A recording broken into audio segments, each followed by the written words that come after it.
তো সিনেমার শুরুতে আমরা তাকে লাল স্যুট পরা দেখতে পাই। বিছানায় বসে থাকা একটি মেয়েকে দেখানো হয়েছে। হঠাৎ তার গায়ে অদৃশ্য কিছু একটা পড়তে দেখা গেল। হুই গয়না আর তিমি খুলে ফেলে। এখানে আমরা প্রকাশ করতে পারি যে এই মেয়েটি একজন বৃদ্ধ মহিলার সাহায্যে তিনি একটি রাক্ষসকে পরাজিত করেছিলেন। দৃশ্যটি ৩ ভাগে বিভক্ত। মেয়েদের দেখানো হয়েছে যারা তিনজনই তারা একই বাড়ির এবং এই তিনজন একসাথে রান্না করা মুরগি একটা দোকান খোলা হয়েছে। এই তিনজন দোকানে আছে, এগিয়ে যান এবং আজই আপনার অর্ডার করা শুরু করুন। দৃশ্যটি আমাদের বাড়ি ফেরার অনুভূতি দেয়। তার স্বামী বোবোর মেয়েকে দেখানো হয়েছে। হ্যাঁ, মেয়েটি তার বাবাকে অনুরোধ করে, তুমি কি আমাকে স্কুলে নামিয়ে দেবে, কারণ আজ বাড়ির সব মহিলারা সেই দোকানে গিয়েছিল।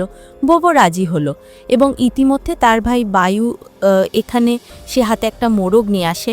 বায়ু কিছুই করেনি, সারাদিন বাড়িতেই ছিল, বেঁচে ছিল এবং তার মোরগ লড়াই ছিল সে করত। সে তাকে বলে, মন খারাপ, এটাই কি জীবন? তোমার স্ত্রীর দিকে তাকাও, সে গর্ভবতী অবস্থায় কাজে যায়, তুমি কি এটা পছন্দ করো না? কিন্তু এখানে বায়ু নির্লজ্জভাবে বলছে যে আমি যা করছি তা বিশাল, এটা একটা বিনিয়োগ, একদিন আমরা এর মাধ্যমে ধনী হব। সবাই নাস্তার টেবিলে জড়ো হবে, যেখানে বোবোর মা খুব সে রেন্টির উপর আরও রেগে যাচ্ছিল, কারণ রেন্টি সকল মানুষের প্রতি কর্তব্য ছিল। ওর জন্য নাস্তা বানাতে হবে আর ওর আজ নাস্তা বানাতে হবে। সে জিজ্ঞাসা না করেই তার দোকানে চলে গেল। তাদের মধ্যে ঝগড়া হলো। তিনজনই বাড়ি ফিরে আসে যখন, আর আমি লেডি সিটিকে ভালোবাসি এবং পরিবারতে সে দোকান খোলা রেন্টিকে ধমক দেয়। তার মনে হলো সে অনেক কাজ করেছে, রোটি যত খুশি বাইরের কাজ করতে পারত, সে যত টাকাই উপার্জন করুক না কেন, তার পরিবারের জন্য যা কিছু করতে পারুক না কেন, সে তার কর্তব্য পালন করতেই হবে। যদিও সিটি ও রেন্টির মতো ছিল, সে তাদের কিছু বলল না। রেন্টি আর সিটি ছিল তার 2 ছেলের স্ত্রী, আর তৃতীয় এটি ছিল তার মেয়ে। তারও খারাপ লাগে, কিন্তু সে তার মেজাজ নিয়ন্ত্রণ করে। ওগুলো একপাশে রেখে সবার জন্য নাস্তা তৈরি করো। সে এটা নিয়ে যায় এবং গীতাকে এখানে বলে, আমি আপনাকে অনুরোধ করছি আমার মেয়েকে স্কুলে ছেড়ে দিন। বৃদ্ধা মহিলাটি আবারও ক্ষোভের উপরে, তুমি তোমার মেয়েকে নাগ্রহ করো, সে কি স্কুল ছেড়ে এখানে আসতে পারে না? কিন্তু রেন্টি তাকে উত্তর দেয়, আসলে আমাকে বোবোকে তার কাজে নামিয়ে দিতে হবে এবং পরে আপনার অর্ডার করা মুরগি পৌঁছে দেওয়া হবে, আমাকে যেতে হবে। যদি ওকে আমি স্কুলে ফেলে দিই, যদি সে চলে যেত, তাহলে সব কাজ বিলম্বিত হতো। এতটুকুই সময় লেগেছিল। এবার বউও বেরিয়ে এলো।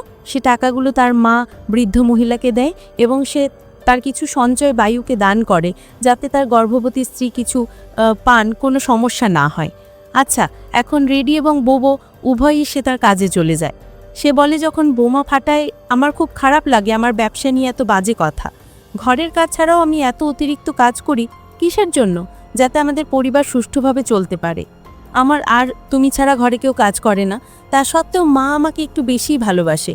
সে এটা করে না এবং এর প্রশংসাও করে না, কিন্তু সে সবসময় এটা অনুভব করত।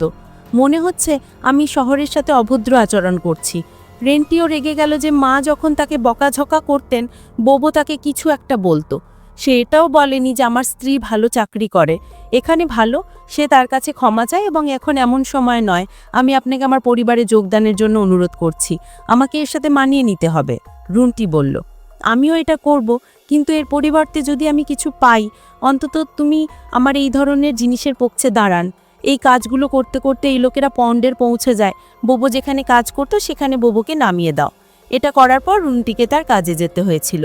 আর মুরগি স্বাদ নেওয়ার পর বাড়ি ফিরে আসার সাথে সাথেই যখন সে আবার জেগে ওঠে, সে দেখতে পায় যে তার মা, সে কাঁদছিল আর স্মৃতি তাকে উৎসাহ দিচ্ছিল। সে তাদের দুজনকেই জিজ্ঞাসা করে, কি হয়েছে, তোমরা দুজনে কাঁদছো কেন? এটা শুধু এর মানে হলো মা রেগে তার উপর নিজেকে ছুঁড়ে ফেলবেন। সে রেগে গেল, আবার রেন্টকে ফোন করলো, গালি দিতে লাগলো অযত্নে এবং অজান্তেই, তুমি কি বললে? আর তারপর তুমি গিয়ে তাদের বললে যে তার মেয়ের দুর্ঘটনা ঘটেছে। এই কথা শুনে রেন্টি অবাক হয়ে গেল এবং সে তাড়াতাড়ি হাসপাতালে ফিরে গেল।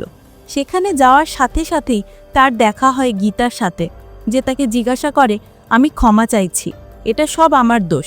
আসলে আমিই নিনাকে স্কুল থেকে তুলে এনেছিলাম। সে ভুলে গিয়েছিল যখন সে নিজে দেরি করে বাড়ি ফিরত, যখন সে আগত হয় তখন তার গাড়ির দুর্ঘটনা ঘটে। এই কথা শুনে সে আরও বিধ্বস্ত হয়ে পড়ে। সে ডাক্তারের কাছে যায় এবং নিনার অবস্থার সম্পর্কে জিজ্ঞাসা করে। সে তার অবস্থার সম্পর্কে জিজ্ঞাসা করে। ডাক্তার তাকে বলেন যে নিনার অবস্থা খুবই খারাপ। সে তার সামনে কাঁদতে শুরু করে এবং তাকে অনুরোধ করে, প্লিজ আমার মেয়েকে সুস্থ করে দাও, যত টাকাই লাগুক না কেন বা ডাক্তাররা যে অস্ত্রোপচারের প্রয়োজন হোক না কেন। সে তাকে উৎসাহিত করে এবং প্রার্থনা করতে বলে। সে বলে, এখন বেচারা উইন্ডি হাসপাতালে একা ছিল।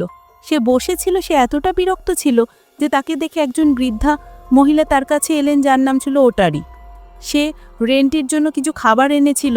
সে এটা আমাকে দিয়ে বলল, আমি তোমাকে চিনি, তুমি তোমার মেয়ের জন্য চিন্তিত, এই জন্যেই তুমি সকাল থেকে কিছু খাওনি রেন্টি। সে অবাক হয়, সেই মহিলাকে দেখেনি। আমি তোমাকে তার মেয়ের কথা বলেছিলাম, কিন্তু আচ্ছা, সে তাকে কিছু বলে না। এখন ওটারি নামের এই মেয়েটি, বৃদ্ধা তাকে একটি কাগজ দিয়ে চলে গেলেন। সে তাকে বলেন যে যদি তোমার মেয়ের চিকিৎসা করা হয়, যদি এখান থেকে সম্ভব না হয়, তাহলে তুমি অন্য চিকিৎসাও চেষ্টা করতে পারো, তুমিও উপায় ভাবতে পারো। এই বলে সে সেখান থেকে চলে গেল। রুনটিকে বলা হয় যে তার মেয়েকে বাঁচানোর জন্য তার ভূ বড়, যার জন্য মস্তিষ্কের অস্ত্রোপচার প্রয়োজন, অনেক টাকা লাগবে। রুতির আছে আমার যা কিছু সঞ্চয় ছিল তা মস্তিষ্কের অস্ত্রোপচারের জন্য। সে তার গাড়ি বিক্রি করারও পরিকল্পনা করেছিল। সে সিদ্ধান্ত নেয়, কিন্তু তাকে টাকার ব্যবস্থা করতে হবে, এটা এখনও সম্পূর্ণ হয়নি। এই কারণেই সে বাড়ি যায় এবং সবাইকে তাদের বাড়ি বিক্রি করতে অনুরোধ করে। মা এবং বায়ু তা করতে অস্বীকার করে। মা এটা করবে, বরং সে শুধু ব্রান্টিকে, সে তাকে বকাঝকা করতে শুরু করে। সে তাকেই দায়ী করে। সে দুর্ঘটনার জন্য তার মেয়েকে দোষ দিচ্ছিল। তুমি ব্যবসা করছো বলার জন্য তোমার মেয়ের প্রতি মনোযোগ দেওয়ার সময় বাকি। রেন্টির পরিবারের কেউ একজন তার মেয়ের জন্য যে কোনো কিছু করতে প্রস্তুত ছিল। রেন্টি তার স্বামীর সাথেও ছিল না, সে তার সাথে যোগাযোগ করতে পারেনি, কারণ তার কাজে ছিল সমুদ্রের মাঝখানে একটা জাহাজে।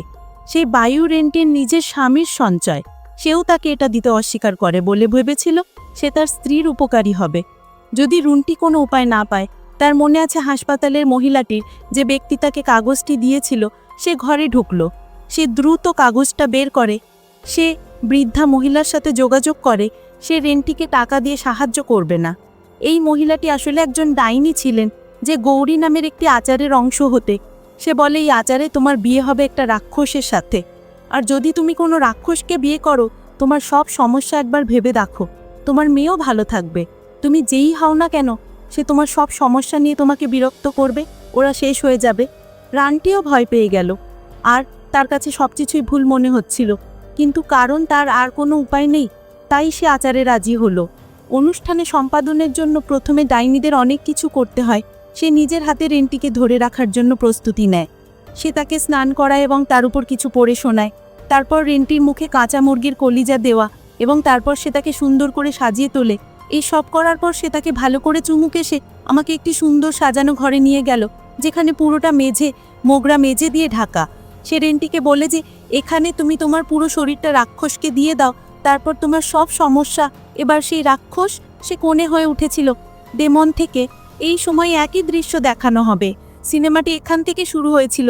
কেউ না দৃশ্যমান জিনিস হলো পোশাক, এবং সে তার গয়না খুলে তাকে পরিয়ে দেয়, এটা দখল করে নেয়। বাইরে দাঁড়িয়ে থাকা ডাইনি আমি কিছু একটা দেখছিল এবং খুব খুশি হয়েছিল। সবকিছু শেষ হওয়ার সাথে সাথেই তাই ডাইনি রেন্টির কাছে আসে এবং তাকে কিছু দেয়। আজ থেকে যখন সে যা বলবে তুমি সব কিছু পাবে। 1 সপ্তাহের পর অবশ্যই সেই দলের মুরগির কলিজাটা দিন, আমাকে এটা তোমাকে দিতে হবে। আজ রেন্টির জন্য এই কাজটি কে করেছিল? আমি নিজেই করেছিলাম, কিন্তু আজ থেকে রুনটি আমাকেই করতে হবে। এখন আমাদের পরের দিন বাড়ি যেতে হবে। একটা দৃশ্য দেখানো হয়েছে যেখানে বায়ু খুবই, সে একজনের সদস্যের কারণে সে অনেক বেশি বিরক্ত ছিল, অদৃশ্য হয়ে গিয়েছিল। ইতিমধ্যে বায়ু ওর মা আমাকে ফোন করে বলে আমাকে হাসপাতালে নিয়ে চলো, আমার নিনার সাথে দেখা করা দরকার।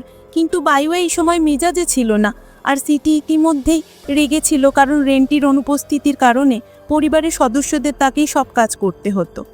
কথা বলার সময় হঠাৎ একটা গাড়ি এসে পড়ল। সে তাদের বাড়ির সামনে এসে থামলো। নিনা খুশি মনে তোমার দাদুর কাছে এসো, যেখানে দাদু তাকে দেখেন, এবং তাই নিনা পুরোপুরি সুস্থ হয়ে যাওয়ায় জেনে আমি খুবই খুশি হলাম, আগের মতো। একই সাথে স্মৃতি অবাক হলো যে নিনার সাথে এরকম আচরণ করা হয়েছিল। একদিনে সুস্থ হওয়া চিকিৎসার থেকে কম নয়। সে ভাবছে যে কেন নাটি এটা করেছিল, তার মেয়েকে সুস্থ করার জন্য সে কি করেছিল, সে এটা বায়ুকেও বলে। কিন্তু বায়ু, সে তাকে অনেক চিন্তা করতে বলে না। শুক্রবার আমি আশা করি বাড়িটি বিক্রি হওয়া থেকে রক্ষা পাবে এবং আমরা কিছুটা স্বস্তি পাবো। তাকে টাকাও দিতে হয়নি।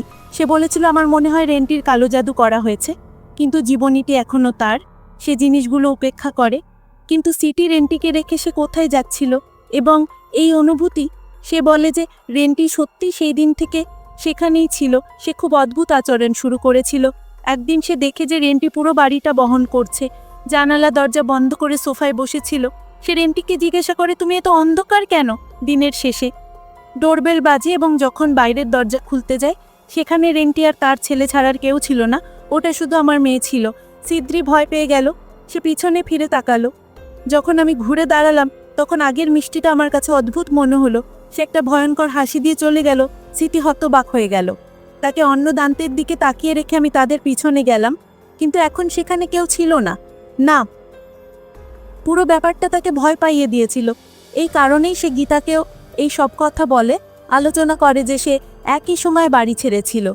আমি দূরের রাদিও দেখেছিলাম, এমনকি সিটিও। তাই সে গীতাকে এটাও বলে যে সেই দিন থেকে, সেই রাতের পর থেকে নীনা হাসপাতাল থেকে ফিরে এসেছে। রাদি খুব অদ্ভুত আচরণ করছে। গীতা তার কোনো কথাই বিশ্বাস করে না। তার মনে হলো যেন সিটি আর রেন্টির হাস্যকর জিনিস সেটা করেই চলেছে, এখনও একইভাবে করছে। কিছুক্ষণের মধ্যেই তারা দেখতে পাবে যে র্যান্টি গোসল করতে গেছে। আর সিটি সে গীতাকে বলে, দেখো র্যান্টি আজ আগেও সেখানে ছিল, মাঝে মাঝে সে রাতে স্নান করে। গীতা তাকে এটা ছেড়ে দিতে বলে। র্যান্টিকে তোমার জীবন দাও আর চলো আমাদের ঘরে যাই। যখন ভাই প্রায় 1 ঘন্টা পর বাড়ি ফিরে আসে, তাই সেই সিটিকে নুডলস বানাতে বলতো। সিটি উঠে রান্নাঘরে যায়, কিন্তু একটা ব্যাঙ দেখে সে খুব খুশি হয়েছিল। অদ্ভুত লাগছে। ব্যাঙটি এসে কার পাত্রে বসে, এটি ভেতরেও পড়ে এবং এটি অপসারণ করতে তাই সে তাকে কাঁটা দিয়ে ছুরিকাঘাত করে হত্যা করে। আর যখন সে এটা ফেলতে বেরোয় তখন সে দেখতে পায় যে র্যান্টি তখনও ওয়াশরুমে ছিল। সেখান থেকে অদ্ভুত শব্দ আসছিল, যেন র্যান্টি ওয়াশরুমের ভেতরে কারোর সাথে খেলছে। হ্যাঁ, যখন সে দরজার ছিদ্র দিয়ে ওয়াশরুমের ভেতরে ছিল। যদি তুমি এটা দেখতে পাও, সত্যিই অদ্ভুত কাজগুলো সে এটা করছিল। একই ছিদ্র দিয়ে সে র্যান্টির সে ভিডিও বানায় এবং তার সব কিছু ধরে রাখে। সেইটি তার পরিচিতিদের কাছে পাঠায়। এই বিষয়ে অজান্তেই যখন রাদি সকালে বাজারে যায়, তাই সবাই তাকে এবং তার সে মজা করছিল। রাদি খুব সে রেগে যায় এবং যে ছুরি দিয়ে সে মুরগি কাটে, একই ছুরি ধরে সে বাঁশি বাজায় তাকে হত্যা করার জন্য তার দিকে এগিয়ে আসে। এখানে সিটি তাকে ভয় পেয়ে স্বীকার করে যে সে নিজেই ভিডিওটি ফিড করছে, কিন্তু সে নির্লজ্জ। আমি তাকে দুঃখিত বলি না, কিন্তু আমার সাথে উল্টোটা ঘটে। এতে বলা হয়েছে যে গত কয়েকদিন ধরে তোমার কাজগুলো খুবই খারাপ। আমি তোমার সে সত্যটা সামনে আনতে চেয়েছিল। তারা মনে করে তুমি একজন ভদ্রলোক, কিন্তু তুমি ভেতরে আর কি করো? এই কথা শুনে র্যান্টি আরও রেগে গেল। তার চোখ দুটো যেন রাক্ষসের চোখের মতো তারা বদলে যায় এবং তারা সেই শহরের ঘাড়ে থাকে। যখন গীতা আসবে তখন সে হস্তক্ষেপ করতে চলেছে, সে তাকে থামায়। আচ্ছা, রাত নেমে আসে এবং আমরা ওদের সবাইকে বাড়িতে দেখছি। আজ রাতে পায়ু সেও দেরি করে বাড়ি ফিরে সিটিকে নুডলস পরিবেশন করে। সে রান্নাঘরে পাঠায় রান্না করার জন্য। যখন সে রান্নাঘরে যায়, সে দেখে নুডলস রান্না করা হচ্ছিল। সে অবাক হয়ে গেল, নুডলস কে বানিয়েছে? যখন সে ফিরে এলো, র্যান্টি তার পিছনে অদ্ভুত ভঙ্গিতে দাঁড়িয়েছিল, যে তাকে একটা ভয়ঙ্কর হাসি দিচ্ছিল। সে তাকে ভয় পায়। এবার র্যান্টি তাকে একপাশে ঠেলে দেয়। সে ফুটন্ত পানিতে হাত ঢুকিয়ে দেয় এবং ভেতর থেকে একটা ব্যাঙ বের করে কাঁচা খাওয়া সিটির চোখের সামনেই তাকে চিবিয়ে খাওয়ানো হচ্ছিল। এটা দেখার পর শহরটি খুব বিরক্ত হয় এবং দ্রুত তার ভাইকে জাগাতে যায়। কিন্তু সে দেখতে পেল যে বিছানায় এখন যে আমার ভাই নয়, র্যান্টি সেখানে শুয়েছিল, যে হঠাৎ তাকে আক্রমণ করে এবং তাকে মাটিতে ফেলে দেয়। সে তাকে ধাক্কা মেরে শ্বাসরুদ্ধ করে হত্যা করে। সে তাকে এটা দেয়, তারপর তার পেট তার হাতে ধরে সেটি ছিঁড়ে ফেলে, তার কলিজা বের করে খেত, আর তারপর তাকে এভাবে মরতে ছেড়ে দেওয়া। সে এখান থেকে চলে যাচ্ছে। সকালে আসল পায়ুষ সেই বাড়ি ফিরে আসে। গীতা তাকে তার বাড়িতে যেতে বলে। ঘর থেকে শহরটা বের করো, আমাদের বাজারও দরকার, আমাকে যেতে হবে। আমার ভাই যখন তার ঘরে যায় তখন সে শীষ দেয় সে ঘরে ছিল না। সে তার জন্য চিন্তিত ছিল। সে সারা বাড়িতে গিয়ে তাকে খুঁজতে থাকে। যখন সে বুঝতে পারে না, তখন তার মা তাকে বলে, কে জানে সিটি তার বাবা মায়ের বাড়িতে গিয়েছিল। হ্যাঁ, এখন র্যান্টির সাথে ঝগড়ার পর কারণ সিটি গ্রহণ করা হচ্ছিল না, এর পেছনের কারণও ছিল দোষ। মা ভাবে এটা র্যান্টির, আর সে ভাবে এটা র্যান্টির। গীতা তখন র্যান্টিকে বোকাঝোকা করে, সমর্থন করে এবং বলে যে র্যান্টি সিটি এরকম কিছুই করেনি। সিটিই প্রথম ভুয়া ভিডিও তৈরি করে ভাইরাল করা হয়েছে। যখন বায়ু এটি খুঁজতে বেরোয়, সে দেখে যে আজ তার অনেক মোরগ আছে, কমে গিয়েছিল। সে বিরক্ত হয়। এখন পরের রাতে আমাদের দেখানো হয় যে র্যান্টি সে আবার গোসল করতে গেল। তার চুল এলোমেলো আর লাল চোখ দিয়ে তাকে ভয়ঙ্কর দেখাচ্ছে। সে তার মেয়েকে জিজ্ঞেস করে, তুমি কি আমার সাথে গোসল করবে? এটা দেখে তার মেয়ে খুব খুশি হলো। সে খুব ভয় পেয়ে গেল এবং গীতাকে বলে, গীতা, আজকে আমি তোমার ঘরে ঘুমাতে পারি? মা চলে গেলেন। পরের দিন সকালে প্রথমবারের মতো দিনের দুর্ঘটনার পর আমরা র্যান্টিকে স্বাভাবিক অবস্থায় ফিরে আনি। দেখুন, সকালে র্যান্টি বাড়ি ফিরলে যখন সে ব্যাংকে যায় তাকে সেখানে বসতে বলা হয়। সে একজন মানুষের মৃতদেহ দেখতে পায়। দৃশ্যটি দেখে সে ভীত হয়ে পড়ে। আমি বুঝতে পারলাম যে এসব ঘটছে এটা একটু ডাইনির কারণে। ডাইনি ভয় পেয়ে গেছে। সে ডাইনির কাছে এসে জিজ্ঞেস করলো যে এটা কিসের জন্য, কি হচ্ছে। ডাইনিটা খুব জোরে বলল। আমি শান্তভাবে তাকে বললাম যে রাক্ষসটি এখন তোমার শরীরের ভেতরে বাস করতে শুরু করেছে, কারণ সে আমি তোমার সাথে বিবাহিত। আর এখন কারণ যদি তুমি তার বউ হও, তাহলে তুমি যেই হও না কেন ক্ষতি করার চেষ্টা করে, অথবা রাক্ষস তোমাকে অভিশাপ দেবে, তাকে হত্যা করো। এই কথা শুনে রাধি দুঃখে চলে যায়। আর সে ডাইনিকে বলে যে এখন শুধু আমি আর আমি এটা সহ্য করতে পারছি না। আমি আমার পরিবারকে বাঁচাতে চাই। আমি আর কোনো সমস্যা দেখতে চাই না। তাই এখানে সে ডাইনিকে যা ইচ্ছা তাই করতে বলে, অথবা তুমি যা ইচ্ছা করো, তুমি চিরকাল এখানে আছো, তুমি সবসময় রাক্ষসের বধূ থাকবে। সে কাঁদতে কাঁদতে বাড়ি ফিরে এলো। দৃশ্যটি আমাদের মনে দাগ কেটে গেল। রাতে ভাইদের দেখানো হয়েছিল কারা যখন রাতে আমি মরগের সাথে লড়াই করছিলাম, যখন সে রক্তে ভেজা শহরটি মানুষের মাঝে দাঁড়িয়েছিল, সে সব কিছু ছেড়ে শহরে চলে যায় তাকে দেখার জন্য পিছনে গেল, কিন্তু সেখানে কেউ ছিল না। যখন সে ফিরে এলো দেখা যাচ্ছে সে তার খেলাও হেরে গেছে, আর সে আর তার মোরগটাও বাড়িতে নিয়ে যেতে পারছে না। আজ প্রথমবারের মতো হেরে যাবার জন্য তার কোনো দুঃখ ছিল না। সে খুব বিরক্ত ছিল, কারণ সে খুব বিরক্ত ছিল। যখন সে এলো তখন সে তার চারপাশে অদ্ভুত জিনিস দেখতে পেল। একটা গর্তের কাছে অদ্ভুত জিনিসটা তার কাছে দেখা দিল। সেটাকে সেখানে নিয়ে গেল, যেখানে সে তার স্ত্রীকে মৃতদেহ দেখতে পেল। পচা লাশটি দেখে সে ভেঙে পড়ে। সে চলে গেল। আসার সাথে সাথে সে র্যান্টির গলা চেপে ধরল এবং কাঁদতে কাঁদতে জিজ্ঞেস করতে লাগলো, কেন তুমি সিটিকে কেন মেরেছ? কি সে কি তোমাকে নষ্ট করেছে? সে ভেঙে পড়েছে। র্যান্টি তাকে বলে আমি এসব করিনি। তাই সে তাকে তার শার্ট দেখালো এবং সে বলে আমি জানি তুমি এটা করেছ। এখন মা যিনি বাড়িতে সবচেয়ে প্রিয় ছিল, সে কেবল ভাইয়ের সম্মানের কথা চিন্তা করত। সে ব্যাখ্যা করে, দেখো ঘরের বাইরে এটা ঘটে না, চলে যাওয়া উচিত। যদি কেউ জানতে পারে যদি আমাদের বাড়ির মেয়েরা খুনি হয়, তাহলে মানুষ খুব ওরা বানান বানাবে। চুপ থাকাই ভালো। তোমার স্ত্রীকে কবর দাও, ভাই তোমার মাকে কবর দাও। তার পরামর্শ মেনে সেও তাই করে এবং সে তার স্ত্রীকে কবর দেয়। কাউকে বলো না ছাড়া। যখন সে এটা করছিল তখন সে দেখতে পেল র্যান্টি তার রাশিয়া যাচ্ছে। আমি দ্রুত তার পিছনে নামলাম এবং হঠাৎ র্যান্টি তুলে ফেলে দিল। এটি পড়ে গেল। তারপর স্পর্শ না করেই তার চোখ দুটো উপড়ে দিল এবং তারপর এমন জায়গায় ফেলে দেওয়া হয়েছে যে জিনিসপত্র এবং শাটার ভেঙে তার উপর পড়ে এবং সে সেখানেই মারা গেল। কিন্তু সে মারা গেল, ঘরের ভেতরে গীতার কণ্ঠাস বেজে উঠল। র্যান্টির জ্ঞান ফিরে আসার সাথে সাথে ঘরটি চিৎকারে খুলে গেল। সে এসেছিল এবং এবার তার সাথে বায়ুর মৃতদেহ ছিল। গীতা কাছেই দাঁড়িয়েছিল। এসব দেখে সে অবাক হয়ে গেল। সে ক্রমশ ভীত হয়ে ওঠে। সে র্যান্টিকে টেনে বাড়িতে নিয়ে যায় এবং ঘরের ভিতরে আটকে রাখে। সে জিজ্ঞেস করে, তুমি কি করেছো? তুমি কি করে বায়ুকে হত্যা করলে? এখন সে তার সাথে অভদ্র আচরণ করছিল। সেটা বলতে শুরু করে কারণ র্যান্টি তাকে কিছু বলছিল। সে সেখানে ছিল না। তাই সে গীতাকে বলে, আমি বাড়িতে আছি। যদি আমি তোমাকে সবচেয়ে বেশি ভালোবাসি, যদি বাঁচতে চাও, আমাকে রাগিও না। তোমার জন্য এটা নিও। এখন র্যান্টির অবস্থাও আপনা আপনি খারাপ হতে শুরু করেছিল। গীতা অনুভব করলো যখন সে কিছু বুঝতে পারছে না, তখন সে তার প্রতিবেশী মিস্টার হজকে ফোন করে ডাকত। মাকে না জিজ্ঞেস করি, কারণ সে আপনার বাড়ির নিরাপত্তার থেকেও বেশি কিছু। মিস্টার হজ এসেছিলেন এবং ব্র্যান্টিকে দেখে বুঝতে পারেন যে এই মুহূর্তে ব্র্যান্টির উপরে অন্য কোনো সত্তা বা রাক্ষসরা দখল করে নিয়েছে। মিস্টার হলকার ফিয়ের এবং যাবার আগে গীতাকে বলে যে সব কিছু ঠিক হয়ে যাবে, যদি তুমি প্রার্থনা করো তাহলে আমি যাব। সে দরজা খুলে দিল। আমি সামান্য এটি বন্ধ করে তার ঘরে তালাবদ্ধ করে পালিয়ে গেছিলাম। সেখানে এসে তার কানে ফিসফিস করে বলতে লাগলো, বেঁচে থাকতে হলে এসব থেকে দূরে থাকা উচিত। পরের দিন সকালে দেখানো হয় যে রুনটির স্বামী ও বউ বাড়ি ফিরে এসেছিল। গীতার তার মা পুরো ঘটনাটা বলে, কিন্তু সে কিছুতেই বিশ্বাস করতে রাজি নয়। সে অস্বীকার করে। তারা তাকে বার্ন বলে, তুমি তোমার ঘরের দরজা খুলছো না, তুমি এটা খুলবে যেখানে গ্র্যান্টি এই মুহূর্তে আছে। আমি দরজা খুলি না, কিন্তু সে ধাক্কা দেয় এবং ভীত লোকটির সাথে দেখা করে। আমি একটা কণ্ঠস্বর শুনতে পাচ্ছি, তুমি এই ঘরে আছো, তুমি ভিতরে আসতে পারবে না। এই কণ্ঠস্বর শুনে সে অদ্ভুত অনুভব করলো। সে দেখতে চাইল ভিতরে কে আছে। সে রাধিকে অদ্ভুত অবস্থায় দেখতে পেল এবং হঠাৎ তার চোখের সামনে ভেসে উঠল এক রাক্ষসের চোখ। ভয় পেয়ে সেও বসে পড়ল। ববু গীতার কথা বিশ্বাস করতে শুরু করলো, কিন্তু সেই জন্য সে গীতার সাথে এসব করে। সমাধান খুঁজে বের করার জন্য বেরিয়ে পড়ে। মা নিনা র্যান্টি দিতে বাড়িতে, সে তাকে খাবার দেয়। আর যখন নিনায় খাবার খায়, যখন র্যান্টিতে যায়, র্যান্টি খুব তাকে ভয়ঙ্কর দেখাচ্ছিল। তার দাঁত হলুদ ছিল, তার চোখ সাদা হয়ে গেছিল, তাকে অদ্ভুত দেখাচ্ছিল। আন্দাজ নিনাকে খুলে দিতে বলে। মাকে এরকম অবস্থায় দেখে নিনা কাঁদতে শুরু করে। আসে এখানে গীতা বোবোকে বলে, যেদিন হাসপাতালে র্যান্টির অদ্ভুত একটা মহিলাকে পাওয়া গেছিল, এই লোকের হাসপাতালে ছিল, তারাও এখানে আসে। কিন্তু এখন তাদের মহিলাটিকে কোথায় পাওয়া যেত? বাড়িতে।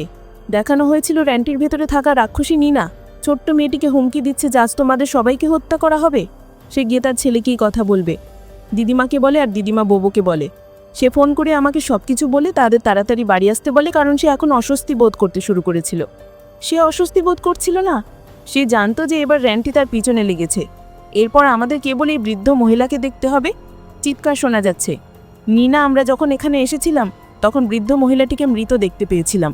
দেখানো হয়েছে এবং তার পিছনে র্যান্টি দেখানো হয়েছে। এটা প্রমাণ করে যে র্যান্টির ভেতরে থাকা রাক্ষসরা এদেরও মেরে ফেলে। বাবু আর গীতা যখন সে বাড়ি ফিরে এলো, নিনা তৎক্ষণাৎ তার কাছে এলো। সে ভয় পেয়ে গেল। কিছু বলার আগে র্যান্টি আসছে। র্যান্টিকে ভয় পেয়ে নিনা পালিয়ে গিয়ে লুকিয়ে পড়ে। র্যান্টি বোবোকে আক্রমণ করে। সে একজন বিগ সিজার বারবার তার পেটে ছুরিকাঘাত করত। সে তাকে এটা দেয় এবং বলে যে তুমি এখন ভাড়াটে, তার স্বামী আর নেই। এটা করার পর সে গীতাকে হত্যা করার জন্য তার দিকে আসছিল। কিন্তু এটা দেখে নিনা কাঁদতে কাঁদতে বলে যে এখন তার বাবাও আর তার সাথে নেই। র্যান্টি তার কান্নার মাধ্যমে তার সম্পর্কে জেনে ফেলে এবং হঠাৎ তার সামনে এসে হাজির হয়। র্যান্টি যে সে মেরে ফেলবে। নিনা বলতে শুরু করে, দয়া করে মা সুস্থ হন, দয়া করে এই শয়তানটিকে যেতে দেবেন না। কে র্যান্টির শরীর সম্পূর্ণরূপে দখল করে নিয়েছিল? আমাকে ভিতরে নিয়ে যাওয়া হয়েছিল। সেই শরীরের ভেতরে ঘুমাচ্ছিলাম। র্যান্টির সোল মায়ের কারণে ঘুম থেকে উঠতে শুরু করে। সে চলে যায় এবং হঠাৎ তার জ্ঞান ফিরে আসে। মনে হচ্ছে সে ইতিমধ্যে সবাইকে মেরে ফেলেছে, আর এখন সে গীতাকে হত্যা করতে যাচ্ছিল। ওটার দিকে তাকিয়ে সে গীতাকে বলল, তোমরা সবাই এখান থেকে চলে যাও, আমি যে কোনো মুহূর্তে আসছি। আমি হতে পারি। তুমি নিনাকে নিয়ে যাও আর এখান থেকে পালাও। আমি তোমাদের দুজনকেই মারব না, আমি কাউকে মারতে চাই না। সে তাদের দুজনের কাছেই ক্ষমা চায়। তবে গীতা তাকে ছেড়ে যেতে চাইছিল না, কিন্তু তাকে শপথ করানোর পর নিনাকে এখান থেকে নিয়ে যাও। এরপর সে নিজের গায়ে পেট্রোল ঢেলে আগুন ধরিয়ে দেয় এবং এখানেই রেন্টি এবং তার ডেমন গল্প শেষ। সিনেমার পোস্ট সঠিক দৃশ্যে আমরা গীতা এবং নীরাকে দেখতে পাই, যারা এই গ্রাম থেকে অনেক দূরে অন্য গ্রামে এসেছে এবং তারা আরেকটি বাড়িও কিনেছিল। তার মনে হলো যে সে আর এইসব সামলাতে পারবে না, সে ঝামেলা থেকে বেরিয়ে এসেছে। কিন্তু তারপর গীতা এখানে আলমারি খোলার সাথে সাথে এর ভেতরে একই বিবাহের পোশাক দেখানো হয়েছে সিনেমার শুরুতে, যেটি ডেমন ব্রাইড ড্যান্টিটা পরতেন হওয়ার জন্য। আর এটা এখানে দেখাচ্ছে যে ঝামেলা এখনও শেষ হয়নি, সিনেমাটি এখানেই শেষ।